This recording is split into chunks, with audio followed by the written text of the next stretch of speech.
భూమి కేవలం 5,000తో 605 గజాల భూమిలో 630 స్క్వేర్ ఫీట్ సింప్లెక్స్ హౌస్ కేవలం 36 లక్షలు మాత్రమే.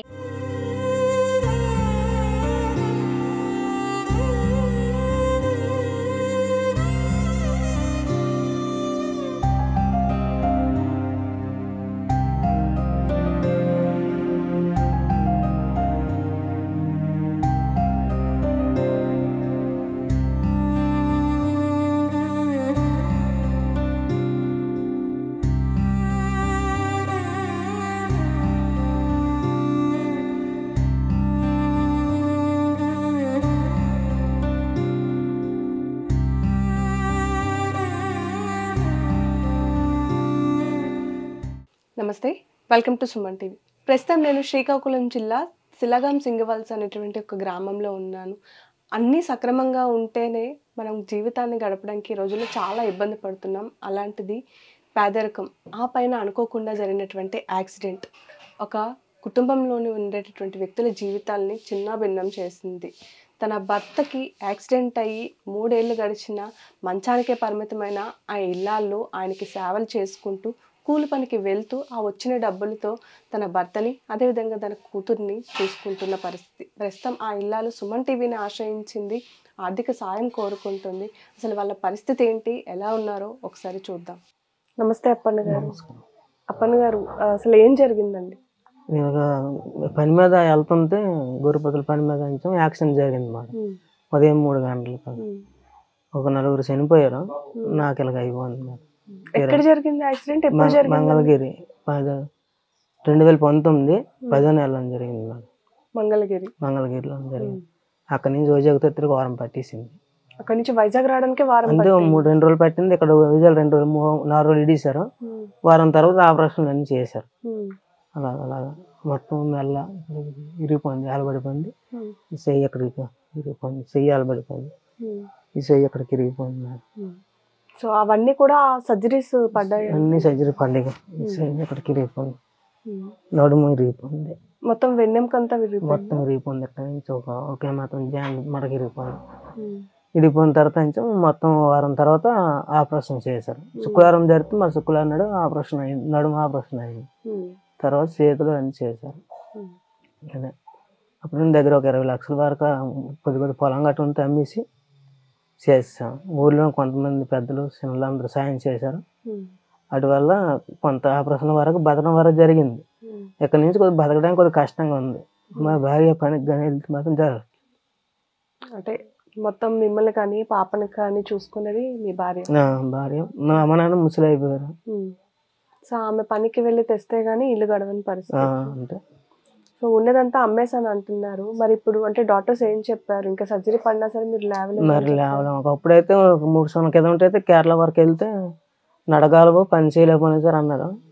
అప్పటికే దగ్గర అప్పటికి ఒక 10 లక్షలు కావాలన్నారు. అంత సామత లేక అప్పట్లో తాబి పని చేస్తారు. మీ భార్య ఇప్పుడు ఏం చేస్తూ ఉంటారు? ఏ పని ఉంటే ఆ పనికి వెళ్తారు. వ్యవసాయం పని ఉంటే వ్యవసాయం పని, తావి పని ఉంటే ఏ పని ఉంటే ఆ పనికి వెళ్తారు. మెడిసిన్ కూడా రోజు నెలకు ఒక 5,000 6,000 వరకు అవుతుంది నెలకి. పుళ్ళు గట్ట అయిపోయి గాలి తగలుతున్నాడు. అటు వల్ల 250 రూపాయలు రోజు తప్పించి రోజు చేస్తారు. ఈ మాత్రలు 10 మాత్రలు లంచం 300 రూపాయలు. రోజుకి 2 వేయాలి. 5 రోజులు వస్తాయి, 300 రూపాయలు ఇస్తాయి. మొత్తం కలిపి ఇలాగ అయిపోద్ది. డాక్టర్ అమ్మగారు ఇండక్షన్ చేసినందుకే రోజు 100 రూపాయలు ఇవ్వాలి. నాకు పుళ్ళు అయిపోయేవి ఇక్కడ గాలి తగలక, అంటే పుళ్ళు అయిపోయాయి 2. దానికి రసింగ్కి దూది ఖర్చులు మొత్తం నెలకి అది ఒక 3,000 4,000 వరకు అయిపోద్ది. అలాగే ఇంటికి మా భార్య ఒక పనికి వెళ్ళిన వల్ల ఇంటికింత ఖర్చు తిండి వరకే వస్తుంది. మెడిసిన్కి అంటే పెన్షన్ ఒక 3,000 వస్తుంది. ఆ పెన్షన్ డబ్బులు చాలా అట్లేదు. వీటికి కూడా చాలా ఇబ్బందులు పడిపోతుంది. మా అమ్మ నాన్న ఆశించిన వాళ్ళు ముసలి వాళ్ళు కష్టపడలేరు. వాటి బట్టి చాలా కష్టంగా. ఎవరైనా సరే దయచూసి మా మీద సాయం చేయాలనుకుంటే చేయమని కోరుకుంటున్నాను.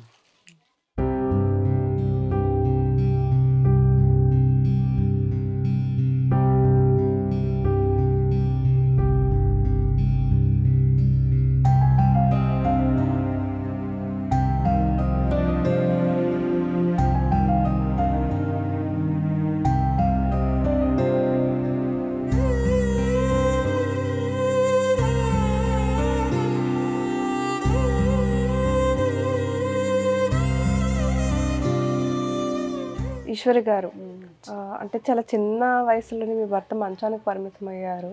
సో అసలు ఏం జరిగిందండి? పాప పుట్టిన 2 నెలలకి యాక్సిడెంట్ అయ్యింది. ఈలోగా సర్జరీ చేయడానికి అవ్వలేదు. వారం రోజులు పెట్టేసిన వల్ల సర్జరీ అయినా అంటే యాక్సిడెంట్ అయిన స్పాట్ నుంచి మీరు తీసుకురావడానికి వారం రోజులు అయింది. K1 హాస్పిటల్లో జాయిన్ చేశారు. అక్కడ ఆపరేషన్లు అన్నీ అయ్యాయి. అక్కడ నుండి ఇంటికి వచ్చాక మరి ఉపయోగం లేదు, మరి డబ్బులు లేక ఆపరేషన్ చేయలేదు. వాటి వల్లనే మరి ఉపయోగం లేకుండా అయిపోయింది. సో అంటే యాక్సిడెంట్ అయిన తర్వాత చెప్పారు మీ వారు ఇప్పుడే సర్జరీలు అవి పడినాయి అని. సో ఎలాంటి సిచ్యువేషన్లో ఉండేవారు? అంటే అప్పుడు మరి తీరా లేగలేని పరిస్థితిలో ఉన్నారు. అప్పుడు కంప్లీట్ గా మెడ అవన్నీ విరిగిపోయారు. అన్నీ మామూలు దుప్పట్ల మీద ఎత్తుకొని దించేవారు అప్పుడు ఆపరేషన్లు అయిన వరకు. ఆ తర్వాత ఆపరేషన్లు అయ్యాక తీసుకుని వస్తాం ఇక్కడికి.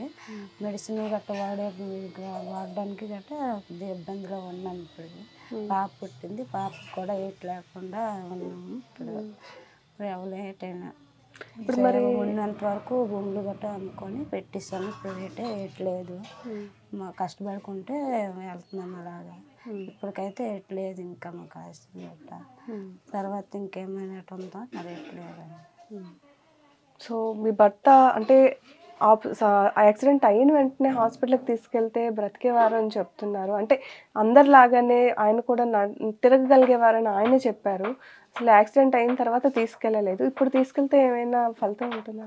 ఇప్పుడు మరి మరి తీసుకెళ్ళినా ఫలితం లేదు. అప్పుడైతే అయ్యేది కానీ ఇప్పుడు మరి అవదండి సార్. మా అమ్మలు ఇంటికాడ నుండి మెడిసిన్ వాడుకోవడం అవుతుంది. నెలలా మెడిసిన్ వాడుకొని అలా ఉండవలసింది. మరి ఉపయోగం లేకుండా మొత్తం అంటే ఫుడ్ అన్నీ మంచం మీద, అన్నీ మంచం మీద అన్నీ మరి చేయలేరు. తీరాక మనిషికి అలా చేసుకుని ఉండడం. స్పర్శ కూడా తెలియదు కదా, యూరిన్ అవన్నీ లేదు. అలా బ్యాగ్ కట్టి పెట్టుకొని అలా పాస్ చూసుకుని ఉండడమే. మరి మీరు పనికి వెళ్తే ఆయన ఎవరు చూసుకుంటారు? అలా భోజనం పెట్టేసి వెళ్తుంటాను. ఉదయం వచ్చి మధ్యాహ్నం మళ్ళీ వస్తున్నాము పనికి. అలా ఉదయం మళ్ళీ సాయంత్రం వెళ్తున్నాము. మరి వెళ్ళి రావడం పని చేసుకొని బతుకోవడం ఉండము ఇప్పటి వరకు. సుమన్ టీవీని ఆశ్రయించారు. అసలు ఏం కావాలండి? ఏమైనా పాప పెద్ద అవుతుంది, మరి మా భర్తకి పెంచుకోలేకపోతున్నాను, ఏమైనా సాయం ఎవరైనా చేస్తారేమో.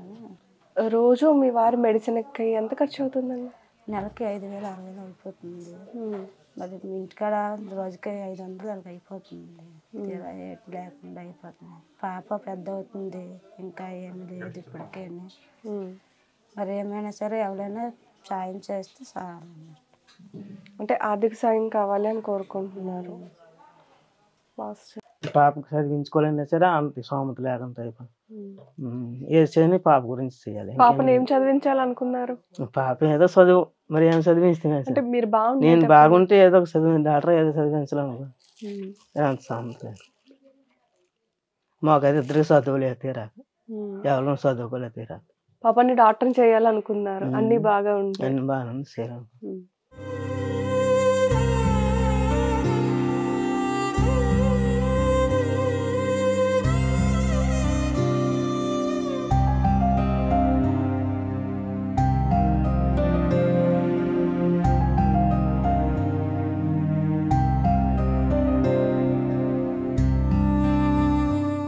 మీ పేరు? చిట్టి నీలవేణి. నేను ఎక్స్ సర్పంచ్. నీలవేణి గారు, ఈ కుటుంబాన్ని దగ్గరుండి చూస్తున్నారు కాబట్టి అసలు వీళ్ళ పరిస్థితి ఏంటి? పరిస్థితి చెప్పాలంటే చాలా దారుణం. తన భార్య కూలికి వెళ్తే గాని గడవని పరిస్థితిలో ఉన్నాడు. కానీ ఈ అబ్బాయి చాలా మంచివాడు, యూత్ అందరితో చాలా మంచిగా ఉండేవాడు. అలాంటి అబ్బాయికి ఈ పరిస్థితి రావడం, వాళ్ళు కొద్దిగా సైట్ ఉంటే అది అమ్మేసి చాలా బాధలు పడి చేయిలు కాళ్ళు మెడ అన్ని ఆపరేషన్ కూడా చేయడం జరిగింది వైజాగ్లో. మిగతా ఆపరేషన్కి 25-20 లక్షలు అడగడం, వాళ్ళ దగ్గర లేని పరిస్థితి అవ్వడం, వాళ్ళ బ్యాచ్ కుర్రవాళ్ళందరూ ఒక 60-70 మంది పిల్లలు కూడా వాళ్ళందరూ సహకారంతో కొంత సరిపెట్టడం జరిగింది. పెన్షన్ కూడా చాలా కష్టపడి మేము పెట్టడం, కొనుక్కొని కనీసం మెడిసిన్ కైనా వస్తుందని పెట్టడం జరిగింది. ఈలోగా ఆ అమ్మాయి పెద్దదవడం, స్కూల్లో వేయడం, తను ఒక్కరితే కష్టపడి ఇల్లు గడవాలంటే భర్తకి సేవలు చేసుకొని మెడిసిన్కి అన్నిటికీ సరిపోవట్లేదు కూలి డబ్బులు. మహా ఇస్తే 300 ఇస్తారు ఈ రైతు కూలీలకి. ఆ 300తో తనేమో ఇంట్లో వంట ఏం చేస్తుంది, భర్తకి టిఫిన్ ఉండాలి, టీ ఉండాలి, భోజనం ఉండాలి. ఉదయం లేచి అన్ని సదుపాయాలు ఇతను చూసి పాపకి బాక్స్ కట్టి స్కూల్కి పంపించి తను పనికి వెళ్తుంది. ఆడవాళ్ళ కూలి ఈ రోజులో 300 రూపాయలు. మధ్యాహ్నం మళ్ళీ పరిగెత్తుకొని వచ్చి భర్తకి అన్నం కుడిపి మళ్ళీ కూలి పనికి వెళ్తే కానీ తనకి అవ్వదు. 2 పూటలు చేస్తే 300 రూపాయలు ఇస్తారు. చాలా ఇబ్బందులు పడుతుంది. ఎవరైనా ఒక రోజు అయితే సాయం చేయగలరు కానీ అంతకు మించి ఎవరు చేయలేరు. చేసే వాళ్ళైనా హాస్పిటల్ ఉన్నప్పుడే అందరూ సాయం చేయడం అయింది. ఇక్కడ ఉన్న సర్పంచులు అయితేమి, స్టూడెంట్స్ అయితేమి, మిగతా వాళ్ళ బ్యాచ్ ఫ్రెండ్స్ అయితేమి బాగా కష్టపడి సేవ చేశారు. హాస్పిటల్ కూడా రోజు తప్పించి రోజు 10 మంది వెళ్ళి ఆ కుర్రోడిని బట్టి బాగా సేవలు కూడా అందించారు. మిగతా వాళ్ళందరూ సేవ చేయాలంటే రోజు చేయలేరు కదా. ఆవిడ చేసే సేవకి ఎవరు చేయలేని సేవ. చిన్నతనంలో భర్త చనిపోయినా అతను కనిపెట్టుకొని పిల్లని చూసుకొని ఉందంటే ఆవిడ దేవత అనుకోవాలండి ఈ రోజుల్లో మాత్రం. అది మీరు మీ తరపున ఆర్థిక సాయం అందిస్తే అది కొన్ని రోజులు ఆయన బ్రతుకుతాడు. ఆ పిల్లని షేర్ తీసుకొని ఆవిడకు ఉంటారు. అదే మా కోరిక. సో చూసారు కదా వీళ్ళ పరిస్థితి. అన్ని బాగా ఉంటే ఈ ఇద్దరు దంపతులు ఆ చిన్నారిని డాక్టర్ చేయాలనుకున్నారంట. కానీ ఇప్పుడు లేవలేని పరిస్థితి, కనీసం తినడానికి కూడా తిండి లేని సిచ్యువేషన్. చాలా మంది సాయం చేసే మనసు ఉంటుంది. సో అలాంటి వారు ఎవరైనా సరే వీళ్ళకి సాయం చేసినట్లయితే కనీసం కొన్ని రోజులైనా సరే తన భర్త ప్రాణాలని ఈ ఇల్లాలు కాపాడుకోవాలి అనుకుంటుంది.